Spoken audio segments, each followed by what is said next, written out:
Naranasan mo na bang umibig sa isang taong walang kasiguraduhan sa nararamdaman niya para sa'yo? Yung pag-ibig na magulo, sadyang nakakalito. Kasi hindi mo alam kung ano nga ba talaga yung papel mo sa buhay ng taong ito. Sabi niya, mahal ka niya. Gusto kanyang makasama habang buhay.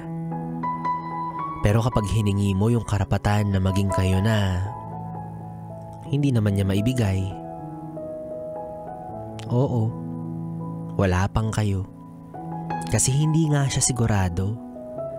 Maski siya, hindi alam kung paano ang tamang pagtrato sa'yo.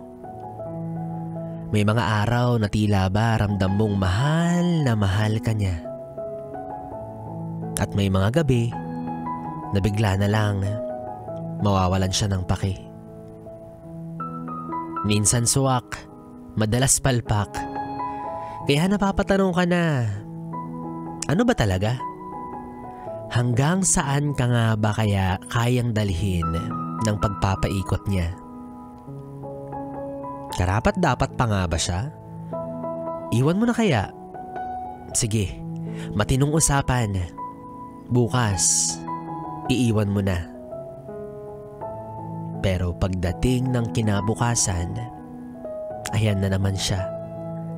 Bibong-bibo sa pagpapakitang gilas na para bang mahal na mahal ka nga talaga. Hindi kaya natutuwa lang siya sa iyong presensya? Kasi kung ganun, sana maintindihan niya na ang salitang mahal at gusto ay magkaiba. Kaya tama na sa paligoy-ligoy. Kung wala namang balak ituloy, tigil na sa pasikot-sikot na sakit lang sa ulo ang dulot. Hindi na kayo mga bata. Huminto na kayo sa paghahabulan at paglalaro ng mataya-taya. Tapos luluha kapag nadapa. Hindi kayo manghuhula na patuloy mangangapa kung saan at kailan matatagpuan ang pag-ibig na may kasiguraduhan at payapa. Simple lang.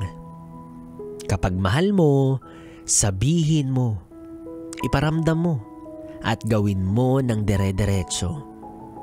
Magkaroon ka ng paninindigan. Kasi kung hindi, aagawin ko yan. Rar!